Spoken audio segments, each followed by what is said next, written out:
Hi, my name is Vandana Bhatt. I'm the co-founder and managing director of Hospitality Group.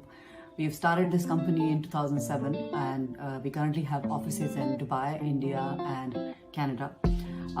In the last year, 2023, I have launched two books. One of them is called The Prophecy Paradox, which was launched in March 2023. It's based on some recent events happening in the world. In September, I launched Hamlet in the Himalayas, which is a story about an 8-year-old boy. His family, there is a curse that follows them. It's available on all platforms around the world, including Amazon, Barnes and Nobles, Kobo, and Pothi in India. So stay in touch. I am available on social media platforms, including YouTube, TikTok, Instagram, Facebook, so you can find me there.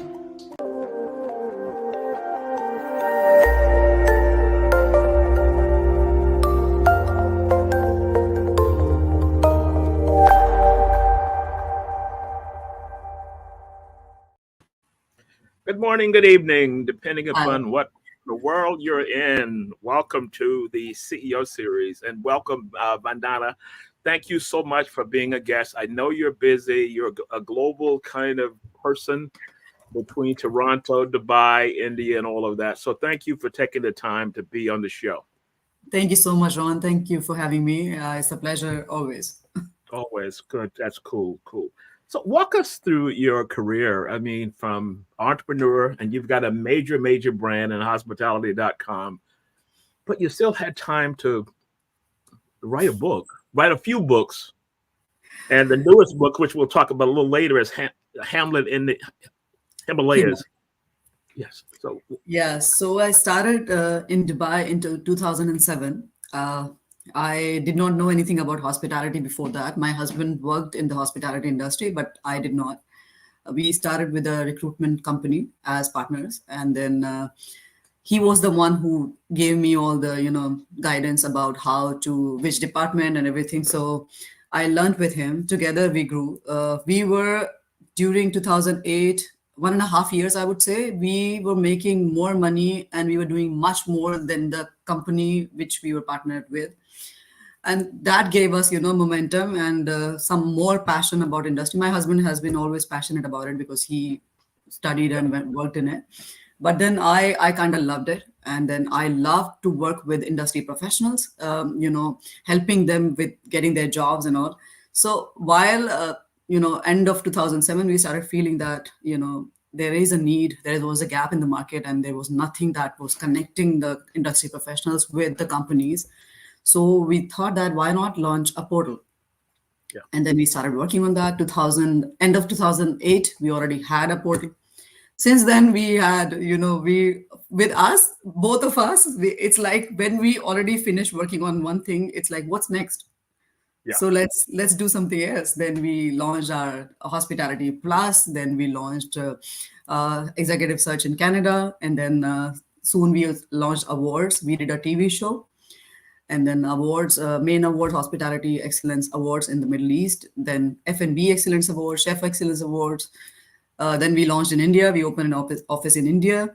So our IT team kind of takes care of that. And then we have launched awards there as well. So that's physical awards are happening in person this year. Yeah, and we did a couple of magazines. And then last year was busy, like really, really busy. I was doing executive search for a 5-star luxury hotel, which was opening. So I did the recruitment open days plus executive search for the senior positions. Plus I was doing 8 power lists. We did monthly power lists. I know. And then we did a lot of marketing PR as it continues. And then there was this book I was working on. So I had written a note on my desk saying that this year I'm going to be launching. In January, I wrote that. And by March, I published one book. By September, I published another one. So it was kind of, writing has been my passion from before. I would say that it was a tool for me to express my emotions because though I talk a lot, but it gets difficult for me to express myself in words sometimes. So I like to write it. Okay. With my father earlier, whenever I needed something, Like if I need a big thing, and instead of asking him again and again, I used to write letters Ah, explaining the pros and cons. Why will you get me this? How is it going to benefit me? So that always worked, and I kind of managed that. So writing was my passion. I started with my blogs and soon business writing, and mm, then these two books now. wow. That sounds, a friend of mine that's a lawyer told me the same thing. He was always better at writing. And so he would use that to make a case to say, this is what I need. Here's why I need it, pros and cons, and do all of that. So the writing was kind of always there. But as you walked us through that career, that takes up anybody's time frame. Because I'm thinking through, so how do you get time to say, I need to take an hour here and start putting it down from here? It's like that because I have a very imaginative mind, I would say, and I am always thinking about something. So I kind of doing one thing, and then I try to divide my time into various things. And then writing came to me. Blogs started in 2015, I would say. Slowly, I was building on my website. Initially, I was writing travel blogs. Then I Okay. continued with restaurant reviews, hotel reviews, and slowly I joined a writers group here during COVID when the whole world was struggling and we were all having mental health problems. I would say so. People were like, "What do we do? How much Netflix can you watch? How much cooking can you do?" Yeah. So then I suddenly one day I was sitting in the temple and then I was like, I always write about what I did, what I ate, where I went. How about, creating a fiction story where I can use my imagination and continue writing a story? So I started with that. I shared with my friends and then they said, wonderful idea, just go ahead with that. So it took me 3 years for this Hamlet and Himalayas to be, Wow. published. Wow. Yes. So so this is your fourth book, correct? Is it- This will be personal. I would say it will be my second book, but I did two magazines also last year and couple of our lists. So in total, Amazon has six publications right now. wow. So it took 2 years to put all that together. How did you manage that time and getting it from here to here? Because sometimes we have these ideas, but from here to getting it out there depends upon how you adjust your time frame. I would say that whenever I was thinking and I had an idea, I was recording on my notes. So Ah, even if I'm driving, I was recording voice messages and then putting them into notes, and then that's how I was creating a rough draft. When I had time, I will sit down and create, probably do it properly, and then it took a lot of editing, of course. So mhm, I mhm. woke up early in the morning before everybody else. I started writing during lunch breaks in the office. I was writing sometimes late at night, so I had to give it some time whenever I had. So Yes. So you figured it out on your own. You yes. figured it out. Yeah. Was the coaching group uh, nurturing? I mean, if you go to the coaching group or the book group that you were a part of, and you were able to Yeah. possibly share whatever it is. Yeah, so there are, most of them are ladies above 70, 75 years old. But as I always said, learning from everywhere is my strategy. Whatever good I can get, I just learn. I don't know what lesson they have for me. So I joined, and they were some kind, people who were always giving, waiting to give. So whenever I had, and we were talking online during COVID times, so I had made sure that I will always attend. And those were the people who had, some kind of experience in writing, not like professional writing, but then they were always, creating story descriptions and how they could five senses and stuff. So they taught me a lot during that. And they were, when I had this idea, I reached out to them. I said, should I write this novel? Because I'm thinking about. Then they said, yeah, for sure.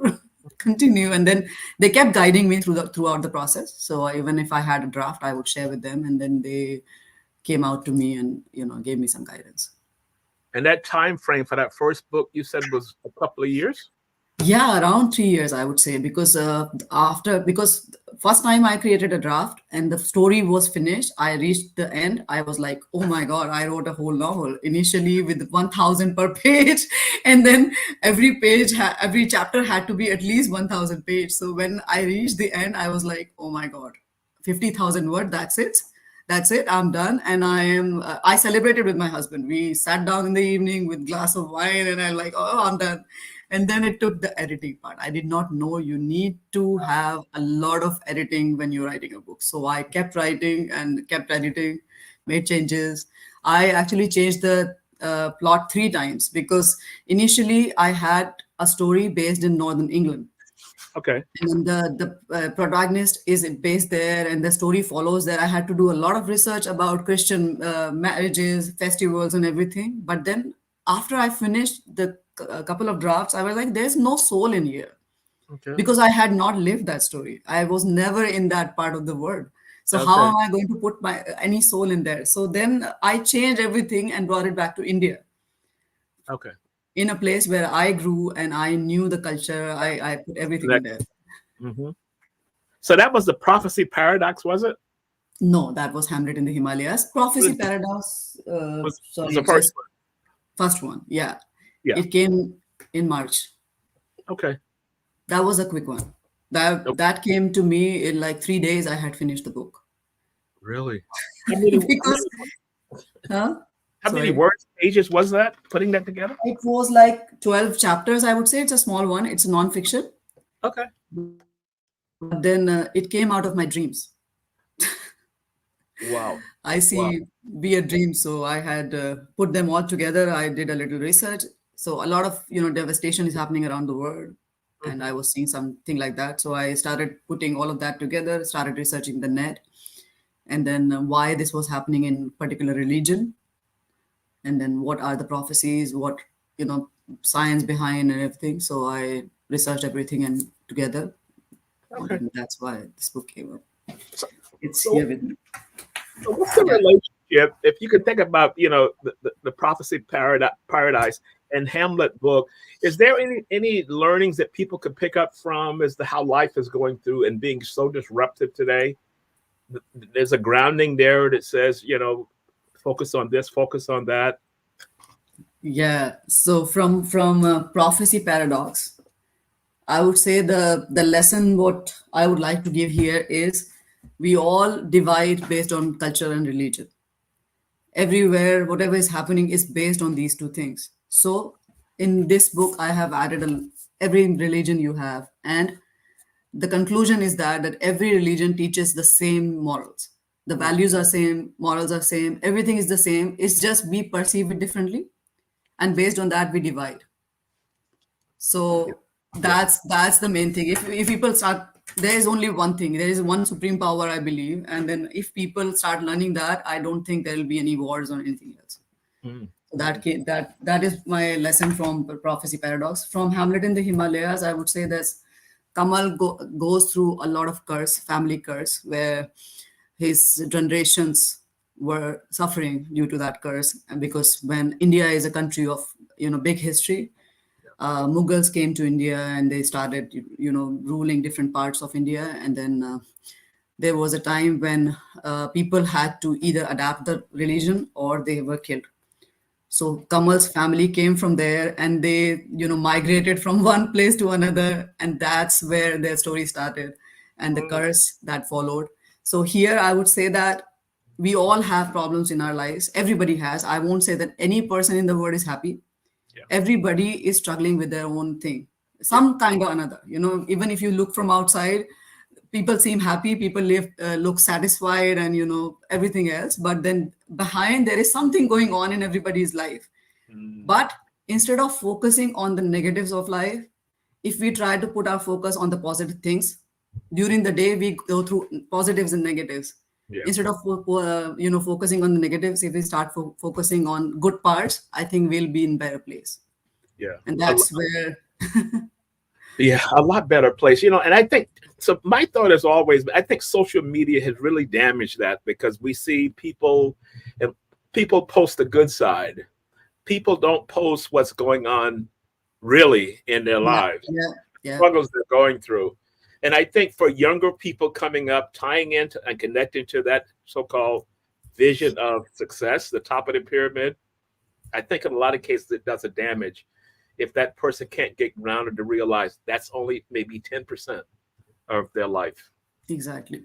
Exactly. So that's a part of social media. But then, if we continue to live with the positives, because there are times in Canada, if you are here, there are months where you don't see the sun. It's mostly cloudy, Yeah. and people, get depressed and they are always sad. Even the youngsters are getting depression these days.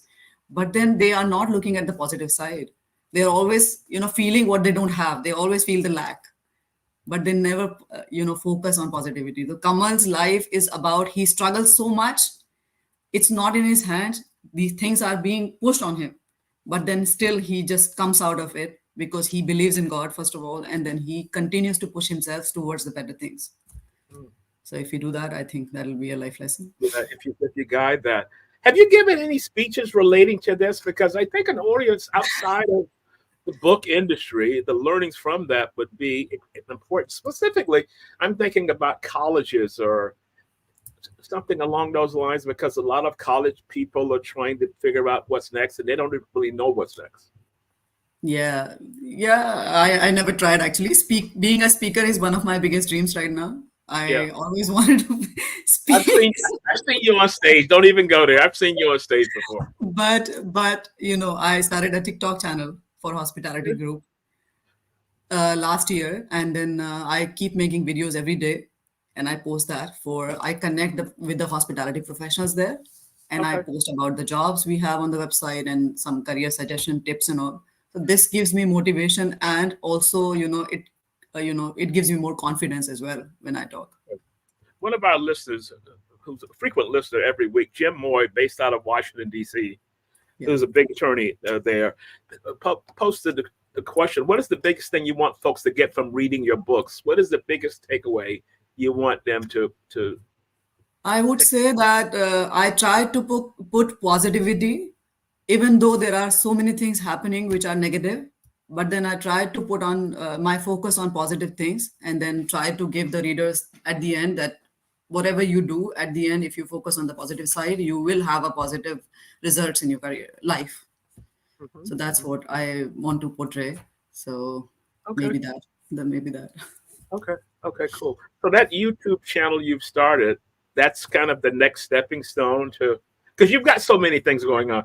I look at you and Roger, and I know you as personal friends. I've always attended your events. And I think sometimes it's, how do you find the time to do all of what you do? I kind of take it as a passion as well, because Yeah, Raj is obviously very, very passionate. He thinks, eat and drinks hospitality, I would say. yeah, But I am kind of, women are always multitasking, right?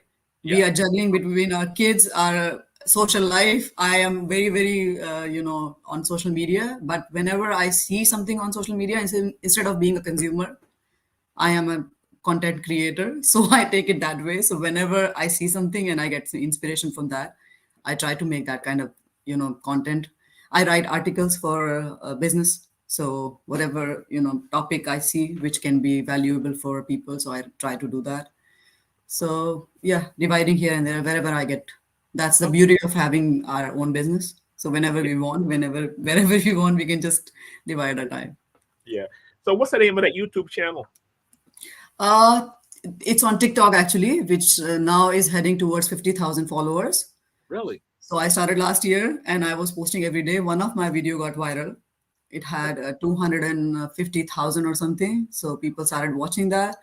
And then I started making random videos every day, starting with my website. So whenever we had any job posting or anything or recruitment open days, I started making videos on that.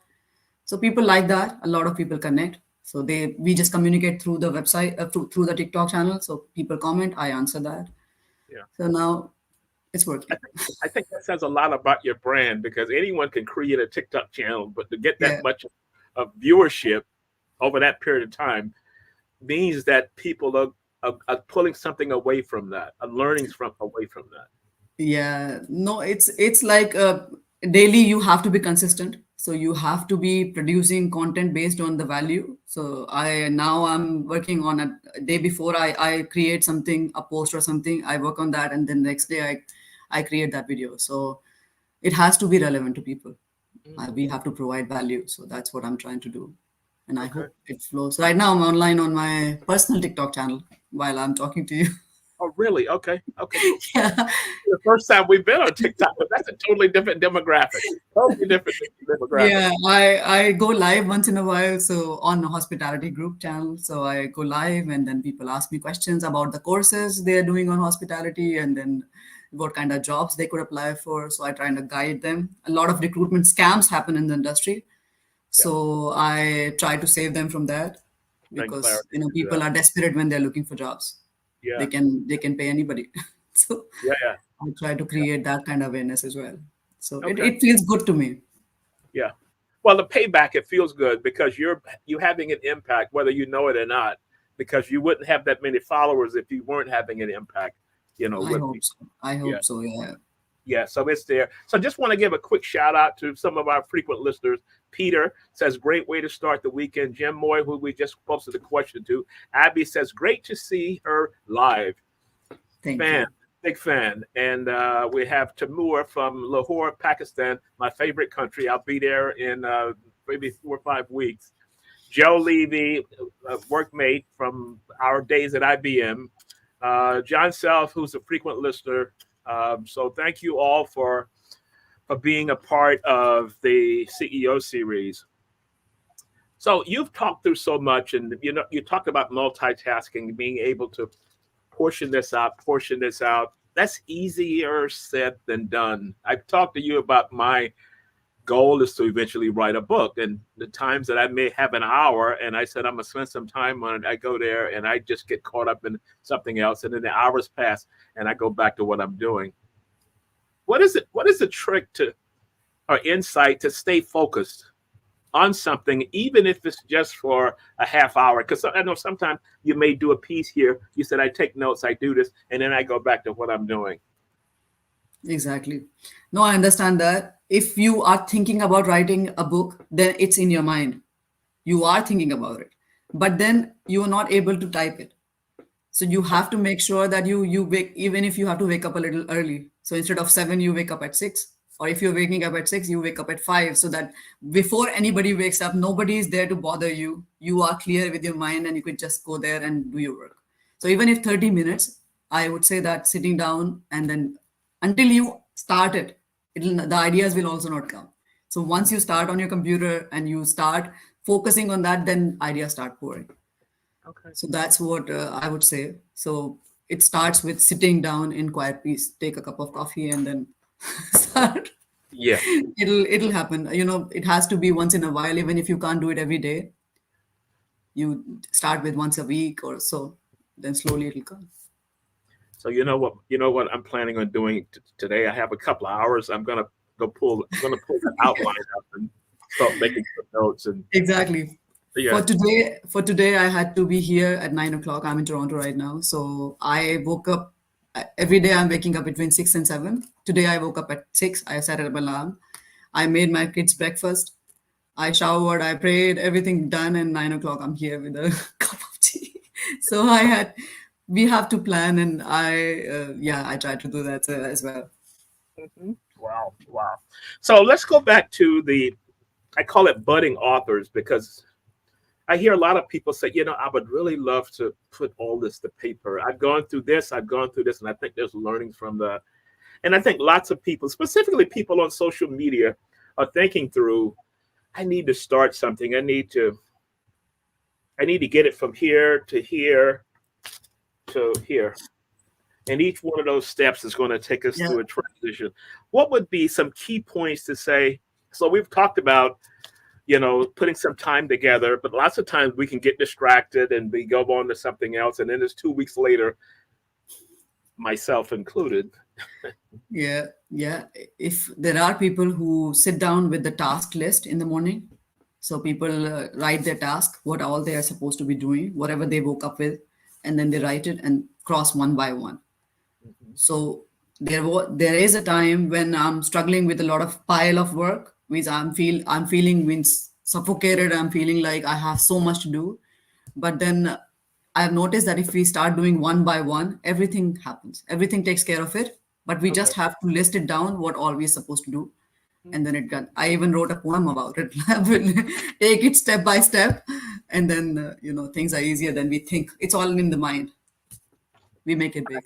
Yeah, I find in my work style is that I'll always have my to-do list. But I Yeah, find if I take the toughest task first, the one that I really, really didn't want to do, exactly, exactly. And I it, say that it's a math question. Take it like a math exam. Solve the difficult one first and take the easy one later on. That's I, in my phone. I find that my most productive days, because I normally get up 4:30, 5 a.m., somewhere's around there. And if I get down to my office, whether I'm in Dubai or here in New York, if I Yeah, take that first one, that kind of kicks it off. And then I can exactly. look back 2 hours later and I say, oh my God, I got so many things accomplished. But there are days when I get there, when I get distracted because of an email or come in and the focus tends to go someplace else. I know. I feel that. I have the same feelings at times. The days I'm working and everything gets sorted, I feel very, very productive and happy in the end by the time I'm in bed. But if there are days, if I'm not being able to be productive, I feel like really depressed that day and I feel like I haven't done anything today because even though I did, I was doing some of them, but Yeah. not all of that I could achieve. So that is not good for me. I got to do a big shout out to my dear friend, um, Raj. Easier. Raj, how are It's you? so tricky. Raj, I saw the note for the event in Mumbai. I'm in Mumbai, I think the following week, 13th, 14th, somewhere's around there. So I want to make that event that you're going to have in I think it's in Mumbai. That's correct, right? Yeah. So hopefully I can make. Yes. Yeah. Okay. It is in Mumbai, happening on 3rd of February. So if you are there, please attend it. Yeah. It's going to be a good one. The resort is Wellness Resort. Okay. Yeah, so Shiv Wellness. I think it's they are launching as well. This is their first year they're launching. So I think award and their launch ceremony is going to be combined. We just got Yeah, another post from Paris.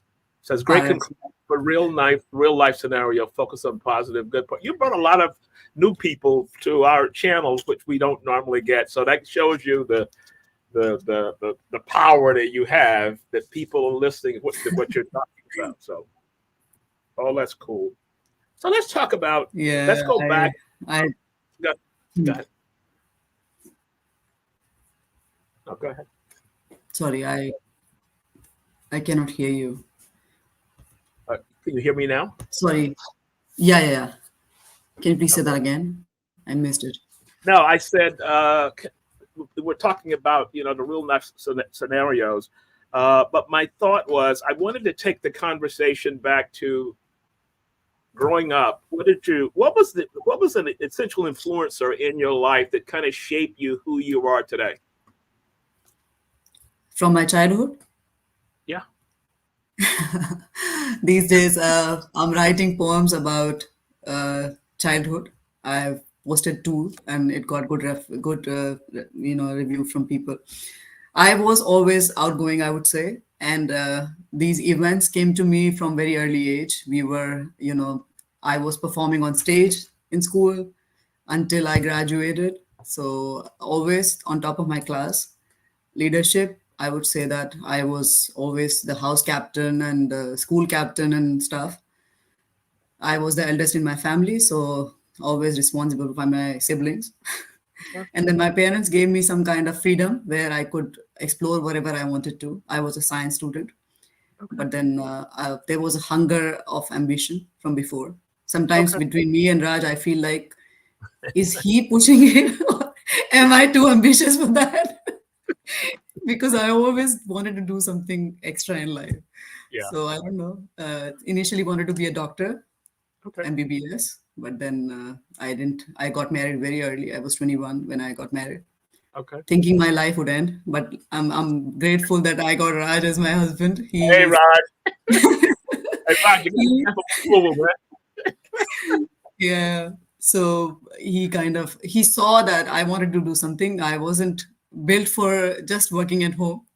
man. I would not be happy if you just keep me in the house to continue cleaning and cooking and stuff. I would do that on my side, but that if you give me that job on my one single job, I wouldn't be happy. So he saw that, and he got me into business. Okay. And So right I see. now, Yeah, that's that multitasking piece coming in. And, when you talked about yeah, growing up, with your family and yeah, doing all these things. So let's talk about your leadership style. What type of leader would you consider yourself as? What is your leadership style? Like you manage a huge operation. yeah. Leadership, I would say that in my team, I have a good relationship with everybody. We kind of private message each other when we feel like need. Like if they're getting married, they will send me their fiance's picture. So we kind of had that kind of relationship too. Yeah. But then when it comes to pulling it a bit, then Yeah. I'm there as well. I Okay. I will be blunt in saying that. But then overall, we have a very good relationship. We are frank. We are friends at times. Yeah. Okay. So I call that the 360 style of leadership. So in a lot of cases, you're worrying about the project. Did you finish this? Did you finish Yes. that? Yes. But you're Yeah. saying for someone to send their boss their photos of their fiance, that's a different level. To Yeah. get that stamp of approval or whatever it is, but the relationship is there to do that. And you've nurtured that over a period of time. Is that Yes. how you Yes. do that? Yeah, we do that. And then always understanding their worth. They are very important to all of us. We Mhm. appreciate the time they give it to our company to work with us. And we are really grateful that we have some good people in our team who are always available whenever we ask them anything, they are there. And then, making sure that our job is complete. There are Yeah. times when we are having struggles with sales and stuff. So I am on top of CRM. So if there are no reports or something, so I'll be blunt in asking, what happened today? Only these many leads. Why are you not completing that? Yeah. So that happens as well. So the 9 to 5 leader kicks in when it needs to kick in. But for the most part, the relationship is there for the 360 piece. So if you think of back through coming up and you talked about your life and coming up, was there one particular leadership lesson that maybe you got from a parent or whatever it is that kind of serves as an anchor that you in those times of doubt that you can always go back to maybe one saying, a quote, or whatever it was that came from a parent or whatever? Mm, I would say most of my leadership actions would have come from my husband because he was the one who, you know, created this kind of career goal for me. Although I always wanted to start something and do something. But then if I go to the leadership lesson, I would say that, being, there are times that you have to be, uh, what will I say? There are so many things. uh, I will say that, you know they all need a person who can drive them instead of just pushing them all the time. Yeah. But you have to be walking together with them instead of just going in front. So Okay. we have to be always walking together with them, going through tough pains and happiness, everything with them, rather than just going in front and saying, I'm the leader, follow me. Yeah. Doesn't work. Yeah. Specifically in today's climate with the new worker mindset, it does not work. So we like to do this scenario piece. So if you were the keynote speaker and your audience were C-level executives, say in the hospitality group, or it could be a group of executives uh, uh, in the book business, what would be some key things that you would want them to walk away with? It could come around to leadership and leading people. Yeah, I would say that in business or in any kind of roles the executives are working, one thing is definitely important is passion. First of all, if you're not happy with your job, if you're not waking up with a passion of going to that same job every day, Yeah. you're not happy. So if you're not happy, there's no point continuing it. So if that job inspires you with your passion, go continue, otherwise change it. Mm. And then do something else. And consistency is very, very important. There are times when you have to be realistic, Yeah. do that, and then keep doing the same thing every day if you're passionate about things, and one day you'll be successful for sure. Mm. What was important when you said that about the feeling you have in going to work, because there Yeah. was some research done on it, and the concept was called Sunday night angst. But in our cases, that could be Saturday night angst in the Middle East. Yeah. How are you feeling about the night before or the evening before going to work? If that churning is there, oh, you got to get up to go to this Exactly. particular Yeah. job. You see that as kind of your body telling you, sending you a signal that maybe something's not there. You feel it. I would say Yeah, you feel it every day. If you wake up, like when the weekend comes for us, we are in business, so if yeah, there is, we have to work on Saturday and Sunday, we will do it. So we yeah. always, if there is something to do, we go. But then for executives, if they are going on Sunday, they are kind of taking a pause from Friday night, enjoying with their friends and family, which is very, very important part of our lives, I would say. Yeah. We should do it. We should mix a little bit of leisure, because if otherwise we are going to go crazy, because Mm. there is a lot of stress going on right now. So we should spend time with our friends and family, have a laugh, party, dinner, whatever. Then Monday morning, everything should kick in, and Yeah. then it should make you happy, and it should give you ideas about what you are going to do with this, and how you're going to grow in sales or marketing or accounts or finance or anything else.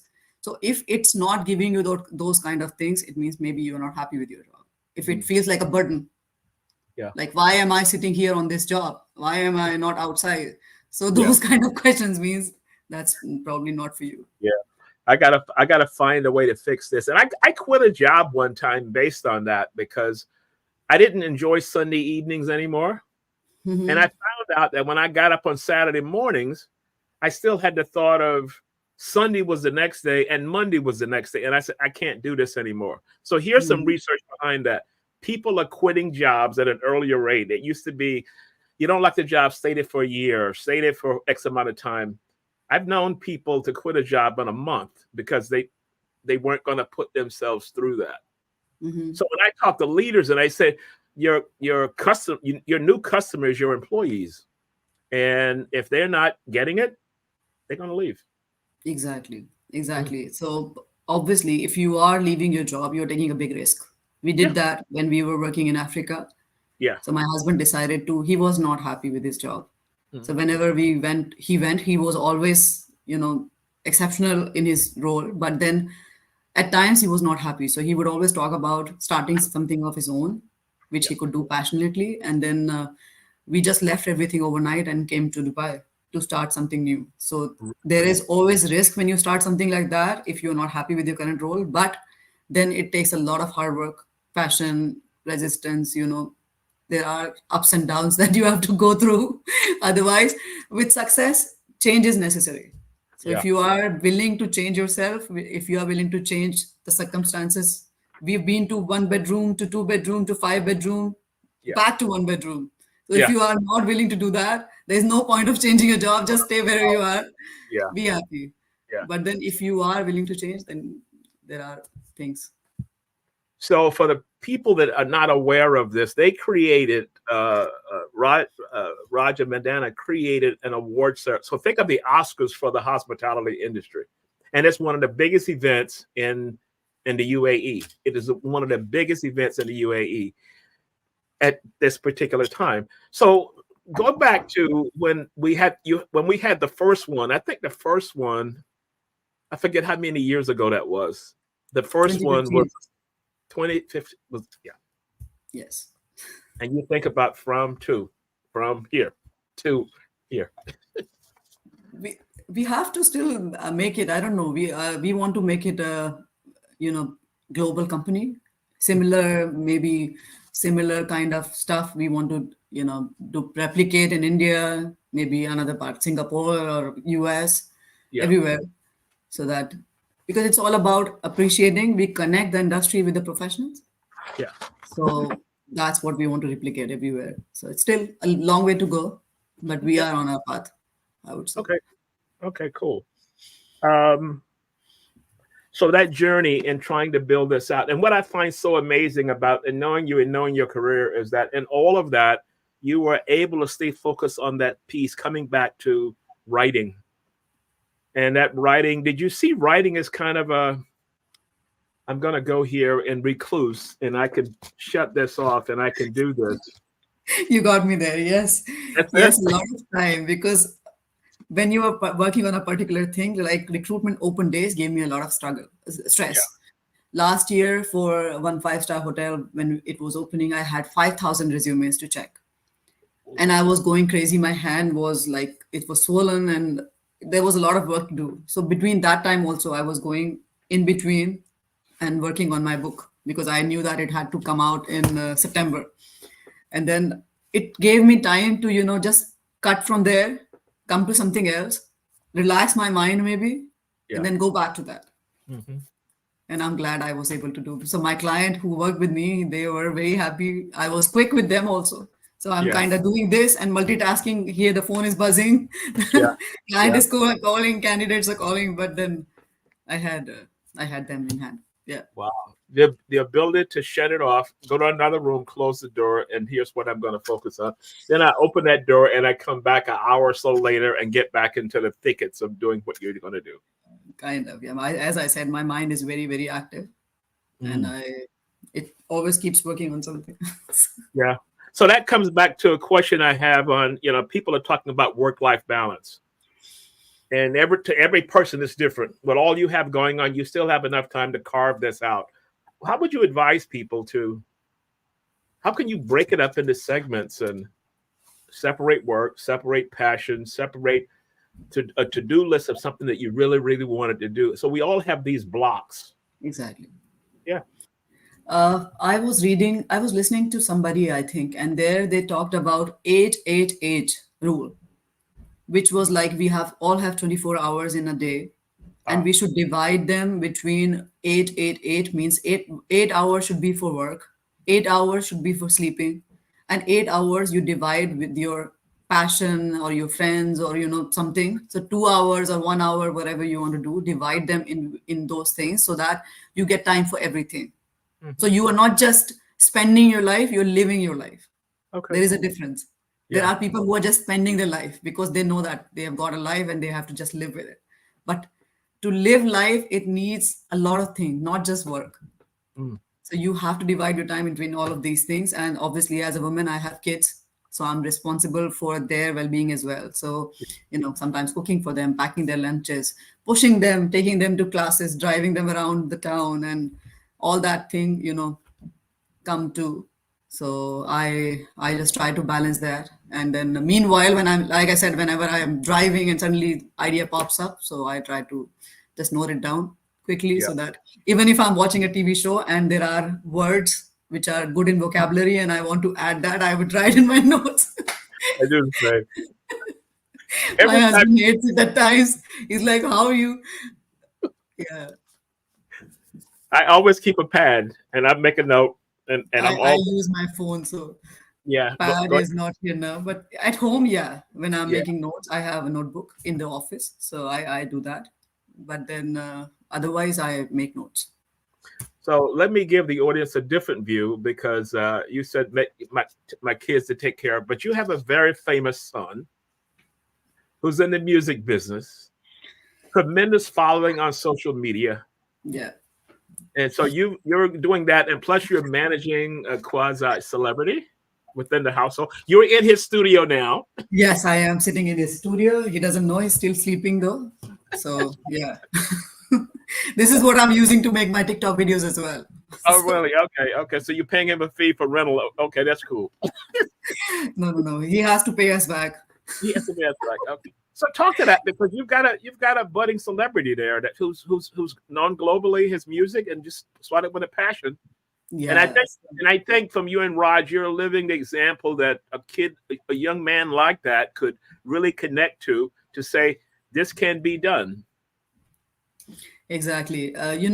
Parents learn a lot from their kids learn a lot from their parents from outside as well. But every child can never forget their childhood. Even you and me, if we start thinking about it, we will never forget the lessons or whatever Yeah, we live with until we are now. So if you see gangsters and people who are in jail or those people also had a very bad childhood, yeah. so that's why they came up to be like that. Every TV show you see, dark TV show, they always have some kind of history in their childhood.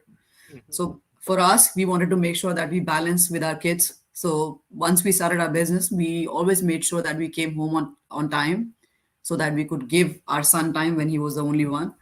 And Okay. we would come home and we would take him to the park and we will just, spend time with him, massage or feed him dinners and stuff. As he grew, we started driving him to classes. We wanted to manage that instead of just not caring about that. There are times when we got extra work, so we will be off, we will be working in the night or until 2 o'clock we were out. There were days like that too, but then whenever we had time, we made sure that we give enough time to our kids. And initially we tried to understand what he liked, because we were not wanting to be the parents who just shove their kids to anything we want to do. Yeah. Yeah. So we wanted to give him his, whatever he likes. We sent him to dance lesson, music lessons, piano and math classes, and gymnastics, skating or whatnot, everything, so that we were trying to see where he's interested and where he could grow. And soon he realized that he was always good in performing arts, but he realized that he was good in music. So we kind of supported his music aspiration. And then ask me, it's hard to manage at times, because there are times that he needs push too, Yeah. because it's a lot of stress. If you Yeah. if you take it as a 19-year-old in this world, it's totally different when we were 19. Totally different. We cannot live that life now. If No. I was in his shoes, it's going to be really stressful for me. Yeah. So there are Yeah. times when he needs support, where there are times when he needs something to be hard on him. So there Yeah. are times to balance that as well. But he's doing okay, and I hope he can reach wherever he belongs. Okay. When we started the CEO series, it was because we wanted to get conversations like yours out to the public. Leaders like yourselves talking about career journey, because it's not about the top of the pyramid. It's about the struggles you go through and how do you manage those struggles. So as our takeaway before we close out, any closing thoughts on coming here and sharing your life's philosophy as well as the company? I would say that I am very blessed that I got a family to start with, when I grew up, my parents always supported me. Whatever I wanted to do, they supported my dreams. And then later on, I have a husband who's with me, and we are doing something together. And my kids, we are shaping them as future leaders. My younger one is playing Beast in Beauty and the Beast next month. Really? So we are trying to do that as well. It's one life, and we are trying to make as much as possible, as and realizing what we want to do, along with making sure that we make our kids proud too, because gone are the days when parents thought that their kids will make them proud. But right now we are in the industry, or it's gone reverse. So if you do something which you can show leave a legacy for your kids, then they will have a better role model Okay. to see when they grow up. Okay, cool. Thank you So much. Thank you so much. This was awesome. Thank you so much. I will see you when I see you, whether it's back in this year for sure, in awards. These are my 2 books. Okay, cool. And both of these books are on Amazon too, by the way. But they are on Amazon and Barnes and Nobles and Kobo. In India, it's on Pothi. Okay. So I wanted to do in India. I want to translate the book in Hindi, so that our relatives who don't speak English as well, so they could even read. And India is 1.5 billion, so a lot of people are there who do not still speak English. So maybe it could have a better reach. Okay. Let's see. Thank you so much. Thank you so much, Ron. Thank you for your time. Yeah. Let's see you again. Bye. Okay. Bye. Take care. Bye. Take the CEO series with you anywhere, anytime. All episodes are now available on Apple Podcasts, Spotify, and major streaming platforms. It's not just an interview. It's a masterclass in leadership.